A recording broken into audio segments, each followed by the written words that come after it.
सभी गुरु भाई गुरु बहनों को मेरा प्रणाम है। सबसे पहले तो दशहरे की विजयादशमी की हार्दिक शुभकामना बधाई तमाम गुरु भाई गुरु बहनों को। हम साहब से अनुरोध करेंगे कि गुरु भाइयों से बात करें। आप सबों को मेरा प्रणाम। सबों को मेरा प्रणाम।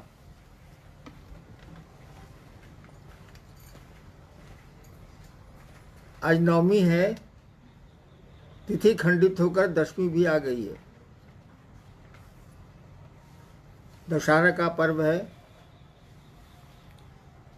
बड़ा ही पावन और हर्षोल्लास का पर्व है ये, जहाँ हम सभी मिलकर उस महाशक्ति की, उस दुर्गा की पूजा करते हैं। सूरज तो आज निकला है नवमी में, जैसा अखबार कहते हैं।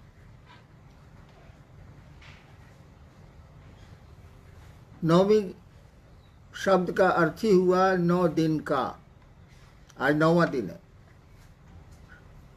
शक्ति की पूजा में, भगवती की पूजा में 9 दिन का महत्व माना गया है। जैसे रामनवमी में भी है, नौ दुर्गा का भी है, नवमी का भी है। इसकी आध्यात्मिक व्याख्या की गई है। इसमें कहा गया है कि 5 तत्व हैं, 5 महाभूत हैं ये। क्षिति जल पावक समीर गगन 5 महाभूत हैं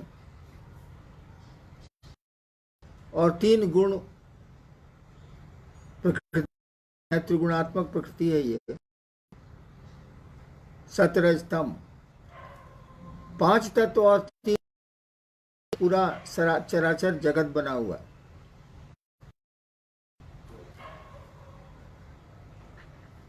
आदमी में भी, मानव सृष्टि में भी इन्हीं तत्वों और इन्हीं गुणों का समावेश है। उन्हीं से मानवीय सृष्टि बनी।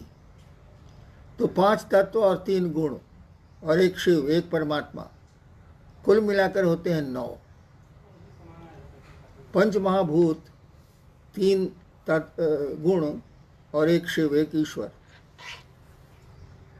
ये पूरी सृष्टि उसी शिव की इच्छा है और उनकी इच्छा से ही, उस ईश्वर की इच्छा से ही 5 तत्व 3 गुण बने हैं। और शिव की इच्छा ही शक्ति मानी जाती है। ऐसी परिस्थिति में वो 9 के भीतर ही है। 5 तत्व 3 गुण एक शिव के भीतर ही पूरी शक्ति का विस्तार है, पूरी सृष्टि का विस्तार है। परमात्मा की इसी के माध्यम से व्याप्ति भी है और विस्तार भी है। इसीलिए शक्ति की पूजा में 9 अंक आता है। आज रामनवमी है, तिथि खंडित हुई है तो दशहरा आया है, यानी दशमी आई है।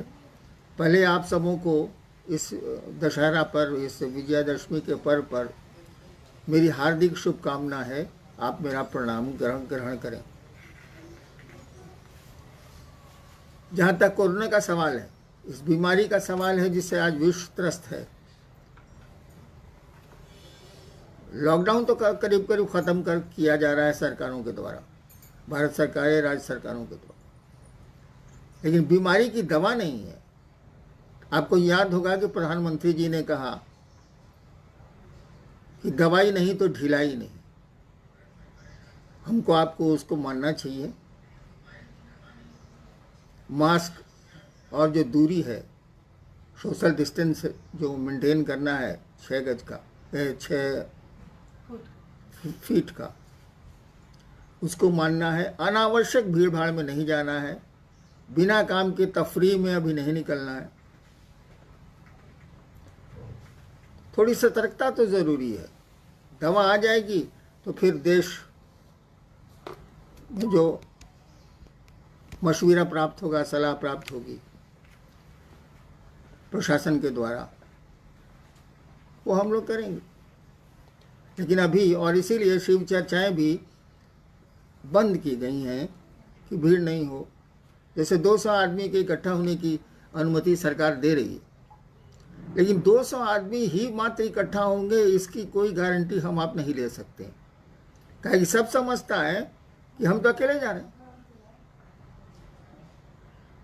वो एक राजा था ना, जिसने कहा कि 1 लोटा थोड़ा सा दूध कुएं में डाल दिया और कहा कि इलाके के लोग इसमें 1-1 लोटा दूध डालें। सबने सोचा कि जब दूध पड़ा ही हुआ है तो 1 लोटा से क्या अंतर पड़ता है, पानी डाल देते हैं। और पूरे इलाके से 1-1 लोटा पानी ही आता रहा, दूध नहीं आया। नतीजा हुआ कि कुआं का पानी जो दूध था वो भी पानी हो गया। तो 200 आदमी की अनुमति या प्रशासन आपको अनुमति देता है कि 200 आदमी का आप कार्यक्रम कर सकते हैं। यदि एसडीओ साहब आपके लोकल जो अनुमंडल पदाधिकारी हैं वो अनुमति देते हैं कि ठीक है 200 आदमी में आप अपना कार्यक्रम करिए, लेकिन आप कोई गारंटी नहीं दे सकते हैं कि 200 आदमी होंगे। वो संख्या बढ़ेगी क्योंकि शिव शिष्यता में भीड़ बहुत है, शिव शिष्य बहुत हैं, खास करके गुरु बहनें हैं जो मानती नहीं हैं। तो 200 आदमी की अनुमति लेकर कार्यक्रम करना भी बहुत ठीक नहीं होगा, क्योंकि आप संख्या को रेगुलेट नहीं कर सकते हैं, नियमित नहीं कर सकते। आइए देखते हैं, कुछ जिज्ञासाएं आई हैं और कोशिश करते हैं उनका क्या उत्तर हो सकता है। जी, अरुणाचल प्रदेश से एक शिष्य हैं जिन्होंने जिज्ञासा भेजी है कि कहा जाता है कि शिव और शक्ति में कोई विभेद नहीं है, ऐसे में भगवान शिव से जुड़े बिना शक्ति की आराधना कैसे फलदायी होगी? हाँ, शक्ति और शिव में तो कोई विभेद नहीं माना जाता है। सूरज और सूरज की किरणें, आग और उसकी गर्मी, ताप। आग है तो ताप होगा, गर्मी उसमें होगी, हीट उसमें होगा। सूरज है तो रोशनी उसमें होगी, प्रकाश की किरणें होंगी ही होंगी।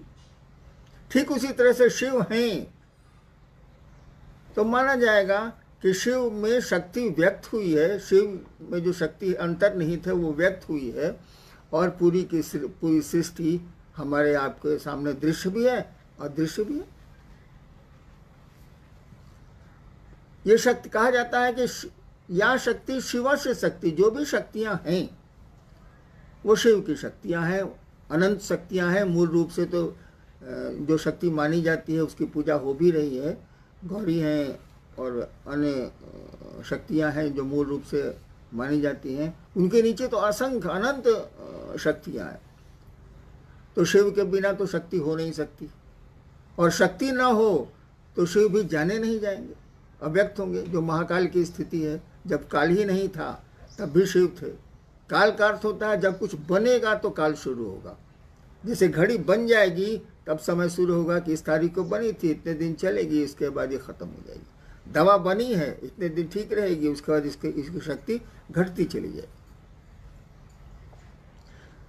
तो महाकाल का यही कॉन्सेप्ट है, महाकाली का भी यही कॉन्सेप्ट है। जब काल नहीं था यानी सृष्टि नहीं थी तब भी ये थे, लेकिन वहां शक्ति अव्यक्त है शिव में, शिव की इच्छा अव्यक्त है शिव में, व्यक्त नहीं हुई है, उसका प्रस्फुटन नहीं हुआ है। जैसे शक्ति व्यक्त हुई है तब वही 5 तत्व और 3 गुणों का निर्माण हुआ है और पूरी सृष्टि बनती चली गई है क्रमशः। सवाल है कि क्या शक्ति की जी विभेद नहीं है कोई, वो तो नहीं है शिव और शक्ति में। हाँ। तो ऐसे में भगवान शिव से जुड़े बिना शक्ति की आराधना कैसे फलदायी होगी? देखिए, आराधना का उद्देश्य क्या है, पहले तो ये महत्वपूर्ण है। आप चाहते क्या है, आप भगवती से क्या मांगना चाहते हैं? सुख, धन, धान्य, वैभव, इस जगत की चीजें, या भगवती को ही मांगना चाहते हैं? जैसे है ना, शिव से हम मांगते हैं, शिव को कहाँ कोई जल्दी मांगता है। तो भगवती से अगर मान लेना चाहते हैं तो शिव की पूजा की बहुत महत्ता नहीं है, वो दे देंगी। हालांकि शक्ति उन्हीं की है, लेकिन वो दे देंगी। देवियों की स्वतंत्र पूजा होती ही होती है, पहले नहीं होती थी, अब तो होने लगी है, बहुत दिनों से, बहुत हजार वर्षों से हो रही है। लेकिन अगर भगवती को चाहेंगे आप तब तो शिव की आराधना मस्त है, कोई उपाय नहीं है हमारे आपके पास, क्योंकि उन्हीं की शक्ति है, उन्हीं की इच्छा है। शक्ति शक्ति कहा जाता है, शिव की इच्छा शक्ति है, और उन्हीं की इच्छा से सारा जगत चल रहा है, वही शक्ति काम कर रही है।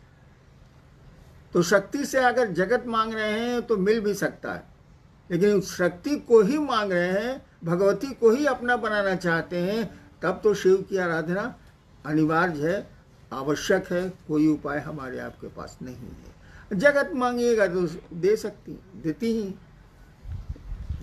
जी, पटना से एक गुरु बहन है जिन्होंने पूछा है कि शिव गुरु चर्चा के बिना, जैसा कि अभी लोगों को लगता है कि बंद कर दिया गया है, तो शिव गुरु चर्चा के बिना मन व्याकुल है, व्यथित है, 3 सूत्र का पालन नहीं हो पा रहा है, तो कैसे करें?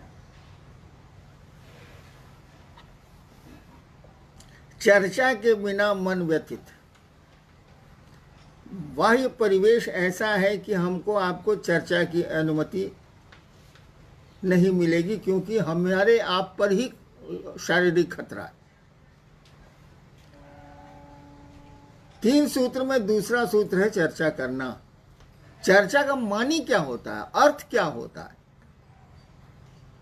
शिव गुरु चर्चा का प्रयोजन है कि दूसरे आपकी शिव चर्चा से शिव की ओर बढ़ें, शिव को अपना गुरु माने, उनका जीवन शिवमय हो, सुखमय हो, शांति उनको मिले, ये प्रयोजन है शिव चर्चा का। लेकिन 3 सूत्रों में 2 सूत्र और भी हैं भाई साहब। पहला सूत्र है कि अपने गुरु शिव से दया मांगिए, दया की याचना करिए, मन उस दया की स्थिति में जाए।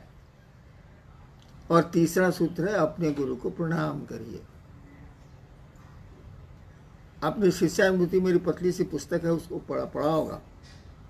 उसमें लिखा हुआ है कि शिव शिष्यता के लिए अनिवार्य एक ही चीज है, वो है अस्थाई शिष्य भाव। यानी शिव हमारे गुरु हैं, शिव मेरे गुरु हैं, यह भाव खंडित नहीं हो। जैसा तिथि खंडित हो गई, 9वीं में 10वीं घुस आई, कभी कभी चतुर्दशी में अमावस्या घुस आती। अस्थाई शिष्य भाव चाहिए, यानी मैं शिव का शिष्य हूं तो हूं, इसमें कोई भी संशय, कोई भी 2 बातें नहीं होंगी। शिव मेरे गुरु हैं तो हैं। अगर अस्थाई शिष्य भाव है तो अस्थाई मन नमन की स्थिति में जाएगा, अस्थाई रूप से जाएगा। अस्थाई रूप से मन शिव से दया की याचना में जाएगा। बोलने या करने जैसा कुछ भी नहीं। मन तो नहीं लग रहा है, इसीलिए कि चर्चा करते थे तो भीड़ होती थी, भीड़ में बोल रहे हैं हम तो थोड़ा मजा आता था, अच्छा लगता था कि इतने लोग बेवकूफ बैठे हैं मेरे सामने, हम ज़्यादा होशियार हैं, इसीलिए चर्चा कर रहे हैं। दूसरे प्रयोजन भी हो सकते हैं। एक आदमी का प्रयोजन हो सकता है कि लोगों को सुना रहा वो कि शिव की चर्चा सुन के ये लोग शिव की ओर चलेंगे, शिव इनके गुरु होंगे, शिव से जुड़ेगा इनका मन, तो कम से कम शैतानियत से तो बचेगा। और कुछ की मनसा होगी कि भीड़ है, इतने लोग मेरे हैं तो कुछ लौकिक जगत मिल ही जाएगा, सम्मान मिल ही जाएगा, सुविधाएं मिल ही जाएंगी, अन्य काम भी धरती के हो ही जाएंगे। तो ऐसे लोगों को ज़्यादा तकलीफ हो रही है, जिनका जगत छूट रहा है चर्चा के बिना, जागतिक सुख सुविधाएं कम हो रही हैं चर्चा के बिना, उनको तो दर्द होगा भैया कि कुछ मिल नहीं रहा है, न सम्मान मिल रहा है, न सुविधा मिल रही है, न पैसे मिल रहे हैं, ये क्या हो रहा है। शोर तो वही लोग ज़्यादा करेंगे। मैं शिव का शिष्य हूँ और मैंने ही पूरी दुनिया में शिव चर्चा 3 सूत्र की बात को लाया। ठीक है, मुझको किसने सिखाया? महादेव मेरे गुरु ने सिखाया, यह बात छोड़ दीजिए, मैं ही प्रत्यक्ष रूप से दिखता हूँ। मेरे मन में कभी ऐसा नहीं हुआ कि 6-7 महीने से शिव गुरु की चर्चा मेरे द्वारा बंद है, मेरी शिष्यता का क्या होगा, कभी नहीं आया मेरे मन। क्योंकि शिव मेरे गुरु हैं, चर्चा हो या नहीं हो क्या अंतर आता। महादेव मेरे गुरु हैं, जब मौका मिलेगा तो लोगों को शिव की ओर प्रेरित करेंगे। अगर शिव चर्चा बंद होने से आपकी शिव शिष्यता खंडित हो रही है, आपकी शिव शिष्यता कमजोर हो रही है, तो लानत है ऐसे शिव शिष्यों पर। ऐसे शिव शिष्यों को शिव शिष्यता छोड़ देनी चाहिए, यह मेरी राय। नेक्स्ट। बनारस से एक शिव शिष्य हैं, उन्होंने कहा है कि शिव शिष्य बहुत दिनों से नमः शिवाय कर रहे हैं, कुछ लोग मना करने पर भी करोड़ों कर चुके हैं, तब भी उन्हें शांति नहीं है और परेशानियों की शिकायत करते हैं। क्यों? परम शांत की पूजा करके भी इतनी अशांति क्यों है? मैंने इतने दिन से नमः शिवाय करते हैं, करोड़ों कर चुके हैं। जी। अच्छा अच्छा, तो परम शांत की पूजा करके अशांति, इतनी अशांति क्यों है? जी, और तभी उन लोगों को शांति नहीं मिली, बोलते हैं। पहले तो नमः शिवाय आपने करोड़ों कर लिया, जैसा प्रश्न आया है, करोड़ों कर लिया। मैं ऐसे लोगों से मिला हूं जिन्होंने अरबों नमः शिवाय किए, और मेरे साथ रहे हैं वो लोग जिन्होंने अरबों नमः शिवाय किए हैं। 24 घंटे यही काम ही करता था वो। और उसके बाद मैंने देखा उस आदमी को कि आदमी नहीं रह गया था, उसका व्यवहार बहुत अहंकारी हो गया था। अंग्रेजी का शब्द इस्तेमाल किए तो वो इडियट हो गया था।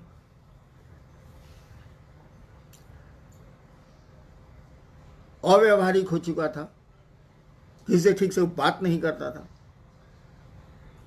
तो अभी तो आपने कहा कि नमः शिवाय करके भी परेशानियां हैं, इतने नमः शिवाय किया। एक आदमी तो मैंने देखा है कि नमः शिवाय करके सबको डांटते चलता था, मर गया वो आदमी, नहीं है धरती पर, लेकिन मैंने देखा है। क्यों ऐसा हुआ? नमः शिवाय का अर्थ है शिव को प्रणाम, शिव को नमन। उस सर्वोच्च सत्ता को आप प्रणाम निवेदित कर रहे हैं, झुक रहे हैं आप। ये नमः शिवाय करके तन कैसे गए आप? कहीं जरूर गड़बड़ी है, और भीषण गड़बड़ी है। सामान्य आदमी भी बेकार हो गया नमः शिवाय करके। इसीलिए कि नमः शिवाय में दो स्थितियां होती हैं। एक, नमः शिवाय का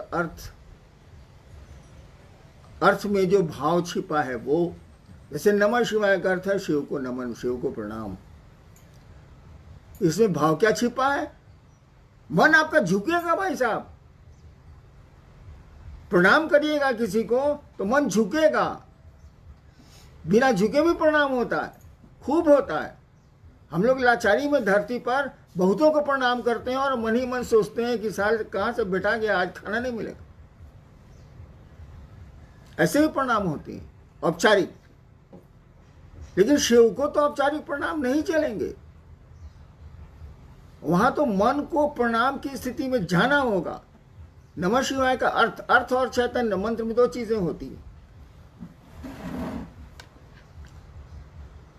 तो नमः शिवाय का अर्थ तो क्लियर है, बहुत हल्की सी संस्कृत है, नमः शिवाय, शिव को प्रणाम। लेकिन इसका अर्थ है शिव को प्रणाम, उसके में भाव क्या है? रोड पर चल रहे हैं, कका गोड़ लगता नहीं, अब मने मन सोच रहे हैं साला ककवा कहां से बेटा गया, आज तो नाश्ता नहीं मिलेगा। वाह, ये प्रणाम नहीं है। तो नमः शिवाय में शिव को प्रणाम करने का भाव छिपा है, शिव को नमन करने की स्थिति छिपी है। मन जब शिव को प्रणाम करेगा तो ये झुकना सीखेगा, विनीत होगा। कहा जाता है अकड़ और अहंकार दो चीजें न भक्ति मार्ग में चलती हैं न शिष्यता में चलती हैं। अकड़ और अहंकार से बचना होगा।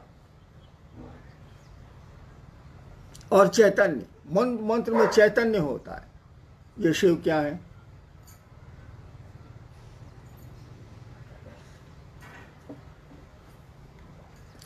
जब ये समझ में आएगा कि ये शिव क्या है, ये गुरु की दया से ही होता है। मंत्र का देवता ही, गुरु ही समझाता है और मंत्र में चैतन्य डालता है। उसमें जो ज्ञान है उस मंत्र में, उसको डालता है शिष्य में। जब मंत्र में अर्थ और ज्ञान दोनों आएगा, क्या आप बात करते हैं, एक मन है नमः शिवाय आपको शिव बना देगा, करिए तो सही, ये करोड़ों काहे कर रहे हैं।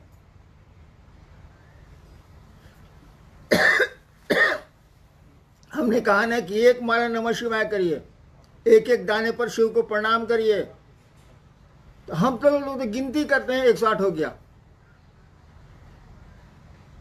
माला में तो 108 दाने दिए ही हुए हैं, उसको गिनती क्या करनी। और सांसों पर करिएगा तो सांसों की माला पे तो गिनती का सवाल ही नहीं है।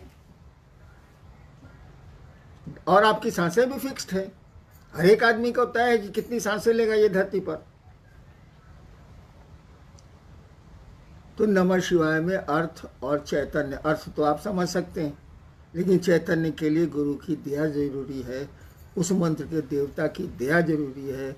वो जब मिलेगी तो एक बार का नमः शिवाय आपको शिव के रास्ते में उठा के रख देगा। एक बार का नमः शिवाय कहा ही जाता है कि एक बार आपने शिव को प्रणाम कर लिया, निश्चल प्रणाम कर लिया, फिर प्रणाम की ज़रूरत नहीं है, फिर तो मन परमानेंट अस्थायी रूप से शिव भाव में चला जाएगा। आपने करोड़ों किए हैं, हुआ क्या, नमः शिवाय तो किया आपने, बस करते गए, न अर्थ समझा उसका ठीक से, न मंत्रों का अर्थ दिमाग में आया।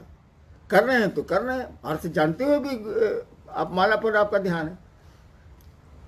और मन धीरे धीरे समझने लगा कि हम तो 1 लाख 2 लाख 1 करोड़ नमः शिवाय कर दिए, साला सामने वाला क्या बोलेगा हमसे। और अहंकार आपको छाया। अहंकार किसी को भी छाएगा तो धरती पर उसके संबंध बिगड़ेंगे, आध्यात्म में तो पूरी तरह बिगड़ जाएंगे। इसलिए याद रखिए भाई साहब, शिव शिष्यता में या भक्ति में अकड़ और अहंकार इसको हटाइए। इसके जब तक ये नहीं हटेगा तब तक आपका नमः शिवाय फलदायी नहीं होगा। वैसे धरती के छोटे मोटे काम हो जाए। नेक्स्ट।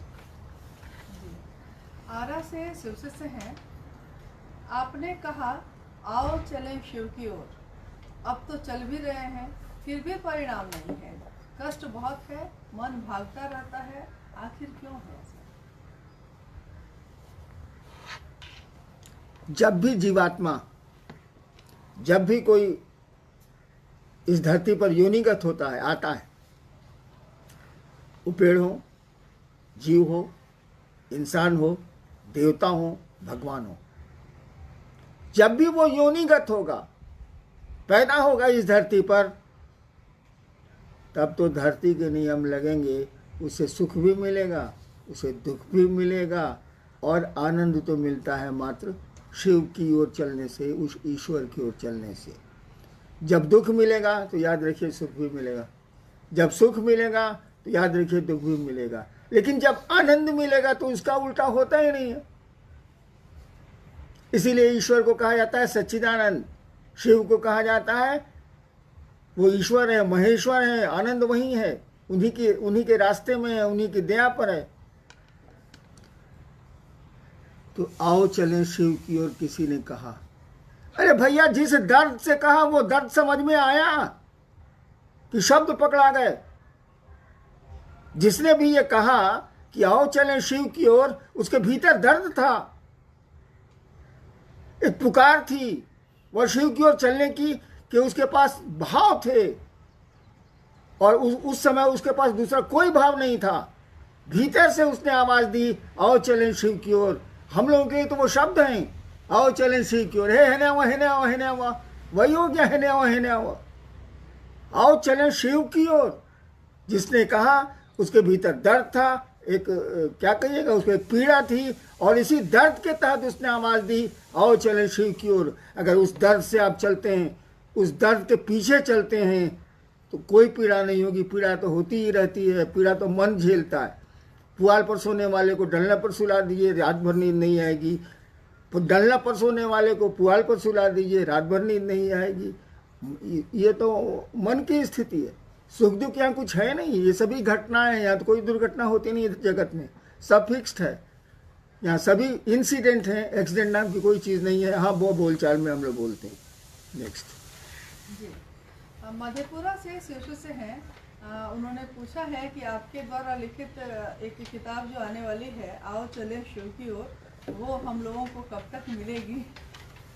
प्रतीक्षा में है लोग। ज़्यादा उम्मीद है शिवरात्रि को उसका विमोचन होगा, लेकिन इस किताब से क्या हो जाएगा? किताबों की कमी है क्या इस देश में? आओ चलें शिव की ओर किताब लिख देने से कोई शिव की ओर चलता है? किताबों में तो बातें लिखी हैं, उन बातों को समझ के लिखने वाले किससे मिलिए जिसने कहा कि आओ चलें शिव की ओर। दर्द वहां है, किताबों में दर्द नहीं मिलेगा।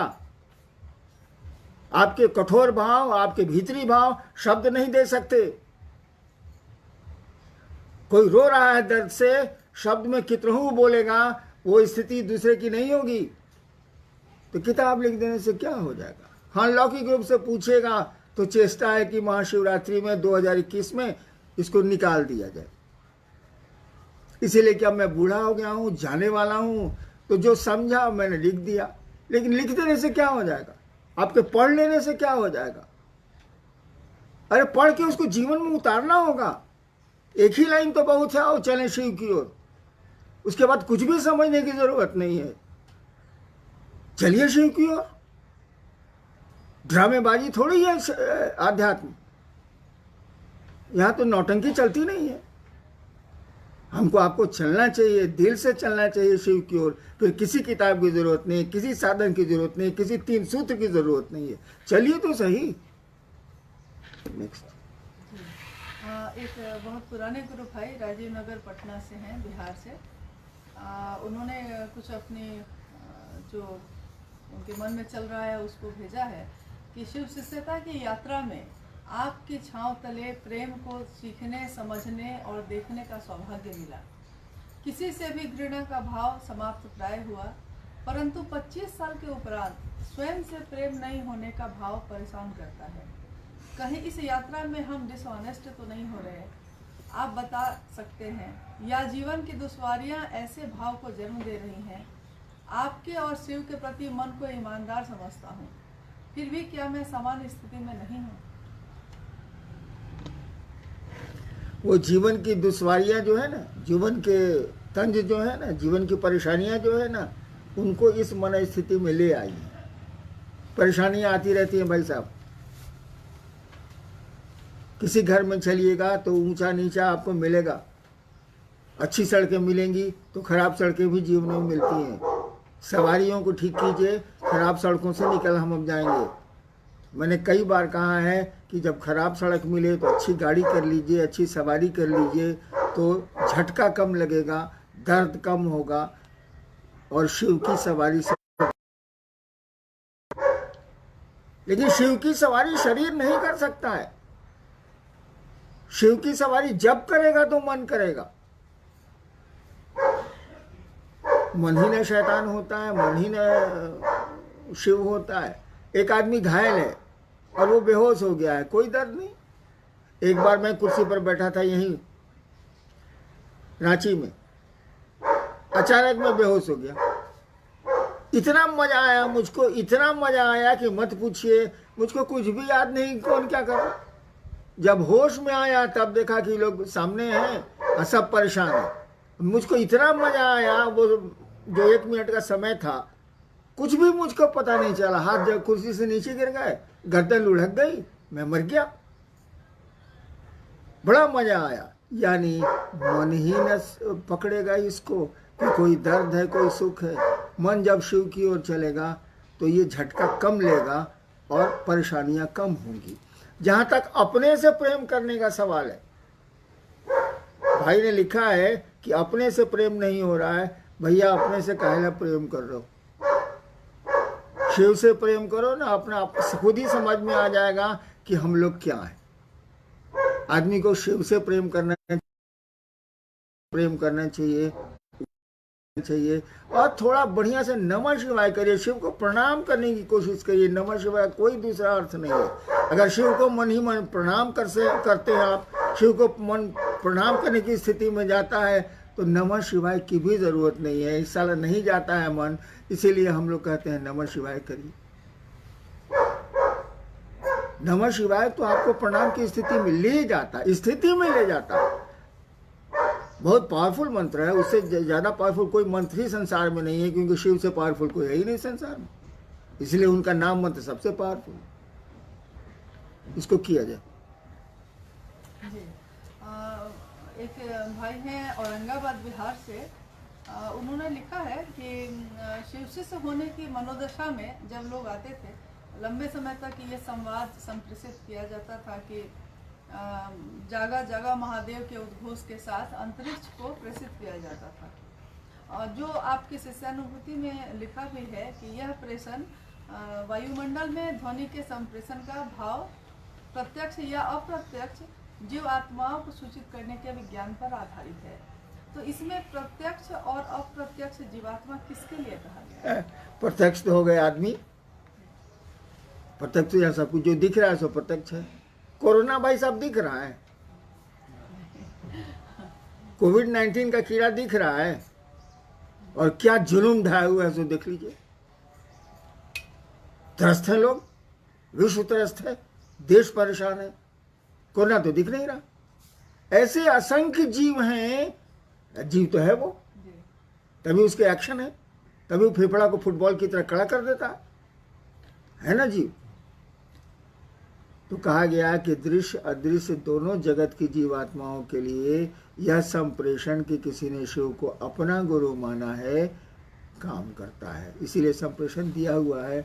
अब तो घोषणा को भी बहुत महत्वपूर्ण हम लोग नहीं मान रहे हैं, क्योंकि घोषणा कर देने से क्या हो जाएगा। घोषणा तो हम लोग बहुत चीज़ की करते हैं, तो ये घोषणा कर देने से किसी ने शिव को गुरु माना है वो शिवसी से नहीं होगा। शिवसी से जब हो जाएगा तब ये घोषणा चरितार्थ होगी, सार्थक होगी। ऐसे घोषणा का कोई अर्थ नहीं। हाँ, प्रत्यक्ष अप्रत्यक्ष जो जीवात्माएं हैं उसको सूचना चाहिए जाती है। जब हम आप समझते हैं कि साला करा के भी साला शिव को गुरु नहीं मानेगा, ड्रामा कर रहा है, तो और लोग भी तो यही समझते हैं। चलिए भाई, अंतिम ही है ऐसे अच्छा भी। अच्छा बोलिए। एक गुजरात से एक है गुरु भाइयों और गुरु बहनों की तरफ से कि साहब से, चूंकि अभी कोरोना काल में लंबे समय से आपसे लोग मिल नहीं पा रहे हैं, तो ये उनका है कि साहब से कुछ महीने मिल नहीं पाए तो मन में बहुत घबराता है, लगता है कुछ खो गया है। ऐसी स्थिति क्यों हो गई है हम लोग? अभी तो टेम्पोररी नहीं मिल रहे हैं भाई साहब, अस्थायी रूप से आप नहीं मिल रहे हैं। 6 महीने हुआ, 7 महीने हुआ नहीं मिल रहे। वो तो कोरोना की संक्रांति कह लीजिए है। अस्थायी भी स्थिति आने वाली है भाई साहब। और मैंने कभी नहीं कहा कि आप मुझसे जुड़ें। मैंने शिव गुरु की बात शुरू की थी 1980 में, शिव गुरु से जुड़ने की बात की है, शिव का शिष्य बनने की बात की है। आज भी वही करता हूं, और मरने तक आप मेरी आवाज़ यही सुनेंगे कि शिव से जुड़ें। और शिव परमानेंट है, अस्थाई है। शिव नहीं है तो शक्ति नहीं है, और शक्ति नहीं है तो जगत ही नहीं, हम आप ही नहीं। हमने शिव से जुड़ने की बात कही है, अपने से जुड़ने की बात नहीं कही है। और हमसे जुड़ के क्या करेंगे आप? जैसे आप अदना सा इंसान, हम भी अदना सा इंसान, दोनों तो एक ही हैं भाई साहब। लेकिन आइए मिल के चलते हैं शिव की ओर, जब तक चल सकते हैं। और नहीं चल सकेंगे तो अपने गुरु शिव से दया की याचना करेंगे। क्यों नहीं, बनाया उसी ने है, गुरु भी वही है। और गुरु का क्या मानी है जब उसके शिष्य ही नहीं हो, धरती पर आए ही नहीं, ऐसे गुरु को रहने नहीं रहने से क्या फ़ायदा। वो बुलाता है, हम कहते ही हैं कि हम 1 कदम चलेंगे, वो 100 कदम चलता है। लेकिन शुरुआत तो हमको आपको ही करनी होगी, दवा तो हमको आपको ही खानी होगी। पॉकेट में और 3 सूत्र को लेकर ढोने में शिव से न जुड़ पाएंगे हम लोग। सबको मेरा प्रणाम।